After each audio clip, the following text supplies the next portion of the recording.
धनबाद में ईडी का बड़ा एक्शन देखने को मिला है। कोयले के अवैध कारोबार के खिलाफ ईडी की टीम अब मैदान में उतर गई है और कई आवासों में कई ठिकानों पर छापा मारा गया और इस दरमियान बड़े खुलासे होने की बात सामने आ रही है। हालांकि ईडी को अभी तक क्या कुछ मिला है इस बारे में खुलासा नहीं हुआ है, उसका इंतजार है।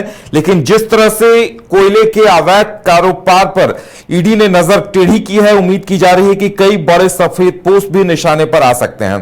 पूर्व प्रत्याशी जेएमएम नेता कोयला कारोबारी के ठिकानों पर एक साथ दबिश दी गई है और इससे कोल व्यापारियों में, खासकर अवैध कारोबार करने वालों में हड़कंप की स्थिति है। आपको बता दें कि मंगलवार सुबह बड़ी कार्रवाई शुरू हुई।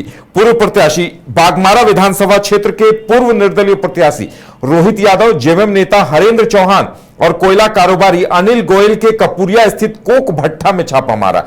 कपूरिया स्थित कोल भट्ठा में ईडी की कार्रवाई कई घंटों तक चलती रही और छापेमारी के दौरान ईडी को कई महत्वपूर्ण दस्तावेज, पेन ड्राइव मिले हैं और इनकी जांच की जा रही है। फिलहाल अलग अलग टीमें तथ्यों को खंगाल रही है और अब इंतजार यह किया जा रहा है कि क्या कुछ इसमें बरामद हुआ है। उसके लिए इंतजार है क्योंकि अब माना जा रहा है कि अमित शाह की तरफ से ईडी को और साथ में सीआरपीएफ, सीआईएसएफ को फ्री हैंड दिया गया है कि किसी भी तरह से कोयले के अवैध कारोबार को रोका जाए और इसी का असर देखने को मिल रहा है कि लगातार अभियान चलता हुआ नजर आ रहा है। और उसी की अगली कड़ी है कि झारखंड के धनबाद में कोयला के अवैध कारोबार को लेकर ईडी ने छापा मारा है और हड़कंप की स्थिति इसे लेकर देखने को मिल रही है। अब इंतजार इस बात का है कि आने वाले दिनों में खुलासा क्या कुछ होता है, क्योंकि जिस तरह से यह छापा मारा गया है किसी को उम्मीद नहीं थी। इससे कुछ दिन पहले भी एलबी सिंह के दुमका स्थित ठिकानों पर छापा मारा गया था, लेकिन उस वक्त बहुत कुछ खास सुराग ईडी को नहीं मिले थे। लेकिन इस बार माना जा रहा है पुख्ता तथ्यों के आधार पर ईडी ने इस बार छापा मारा है और ईडी को कई महत्वपूर्ण दस्तावेज भी मिले हैं। इस तरह की जानकारी सामने आ रही है और ज्यादा जानकारी के लिए धनबाद से इस वक्त हमारे साथ हमारे संवाददाता अनिल जुड़ गए हैं। अनिल, छापे की कार्रवाई खत्म हुई है, ईडी का छापा अभी भी चल रहा है, क्या कुछ अपडेट है अनिल? ये अभी जो तत्काल जो अपडेट ये मिल रही है कि धनबाद में जो 25 ठिकानों पर ईडी की छापेमारी चल रही थी वो अभी तत्काल खत्म हुई है और धीरे धीरे सभी जहां जहां जिन ठिकानों पर ईडी पहुंची थी अब वहां निकल रही है। कई जगह से टीमें निकल भी गई है, तो एक तरह से माना जाए कि ईडी की छापेमारी दिन भर चली और निकल गई। बता दें कि ईडी की टीम जो है पहले सुबह लगभग धनबाद के 25 ठिकानों पर पहुंची और जो भी अवैध कोयला कारोबार से जुड़े लोग थे उनके यहाँ पहुंची, या तो बड़े कारोबारी थे या छोटे कारोबारी थे, उनके यहाँ टीम पहुंची है। बताया जैसे आ रहा है कि एलबी सिंह के करीबी जो थे उनके यहाँ पहुंची है, अनिल गोयल के यहाँ पहुंची है, गणेश यादव के यहाँ पहुंची है, हरेंद्र चौहान जो कोयला कारोबारी उनके यहाँ पहुंचे है और कई भी जैसे नामचीन है उनके यहाँ टीम पहुंची है और दिन भर ये छापेमारी चली और शाम को टीम वहां से निकली है। अब कई दस्तावेज उनके जो माना जा रहा है कि दिन भर की छापेमारी में कई दस्तावेज जब्त किए गए हैं, कई लेन देन के जो दस्तावेज है वो जब्त किए गए हैं, डिजिटल जो लेन देन है वो जब्त किए गए हैं, जमीन के कागजात जब्त किए गए हैं। लेकिन पूरी जो क्या जब्त हुआ है या क्या कार्रवाई में सामने आया है ये तो पीसी के बाद ही या तो ईडी के जो अपनी जो प्रेस रिलीज है उसके बाद ये सामने आएगी।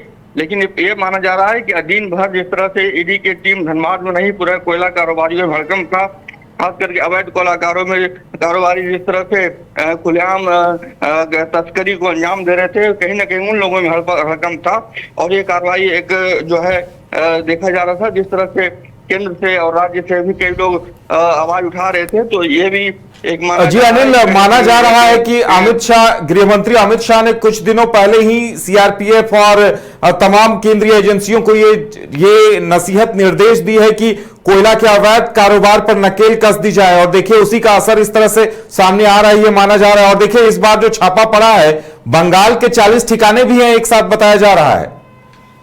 जी बिल्कुल, जिस तरह से ये जो दायरा है और भी बढ़ सकता है क्योंकि अवैध कोयला कारोबार पर जिस तरह से कई जो जनप्रतिनिधि थे उनकी आवाज बुलंद हो रही थी। कई लोगों ने धनबाद जिले से कोयलांचल से कई लोगों का कंप्लेंट सीधे तौर पर जो ईडी को जा रहा था, सीबीआई को जा रहा था, केंद्र सरकार को जा रहा था। कहीं ना कहीं इसका भी एक माना जा रहा है कि ईडी या जो भी अन्य केंद्रीय एजेंसियां हैं कहीं न कहीं अपने स्तर से जांच पड़ताल की होगी और उन्हें पाया होगा कि यहाँ पर कोयले का अवैध कोयला का एक कारोबार यहाँ चल रहा है। इसके बाद ईडी की टीम ने एक साथ जो है आज 25 ठिकानों पर धनबाद में अपनी कार्रवाई शुरू की है। तो अब देखना होगा कि किस तरह से अब आगे ईडी की कार्रवाई चलती है। राज्य सरकार, केंद्र सरकार, जिस तरह से बीसीसीएल के सीएमडी ने भी आरोप लगाया था कि यहाँ पर जो अवैध कोयला कारोबार एक तरह से कोड़ बना हुआ है, तो और उन्होंने भी जाके केंद्रीय मंत्रियों से मिला था। तो ये सब का रिजल्ट एक तरह से माना जा रहा है कि कहीं ना कहीं जिस तरह से आज जो छापेमारी हुई है, अब देखना होगा आगे कि आगे जो ईडी है वो क्या प्रेस रिलीज जारी करती है, क्या क्या दस्तावेज मिले हैं या क्या सबूत उनको मिला है और आगे किस तरह से कार्रवाई करती है। क्या किसी को सम्मन भेजा जाता है, किसी को बुलाहट भेजा जाता है, या किस तरह से केस अगर किसी पर होता है तो ये आगे प्रेस रिलीज के द्वारा पता चलेगा। जी चलिए, तो इंतजार किया जाए कि ईडी क्या कुछ खुलासा करती है। माना जा रहा है कि कई अहम दस्तावेज बरामद हुए हैं, क्योंकि एक साथ पश्चिम बंगाल के 40 और झारखंड के 18 ठिकानों पर छापा मारा है, जो अब तक की सबसे बड़ी कार्रवाई माना जा रहा है।